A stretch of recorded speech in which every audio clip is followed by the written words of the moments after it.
In this video, I am going to show you how to highlights on Instagram without posting a story.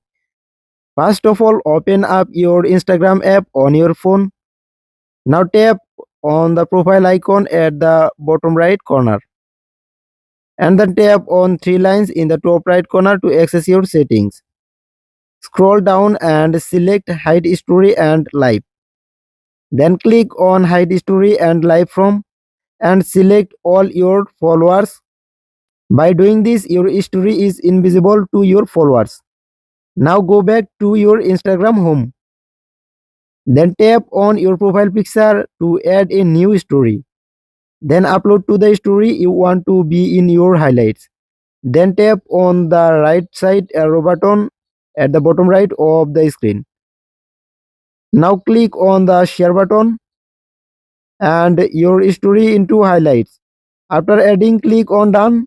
Your content is now part of your highlights. Since your story is hidden from all of your followers, nobody will see it live. And forget to revert your story setting. Go back to your story privacy setting and deselect all your followers from hide story from.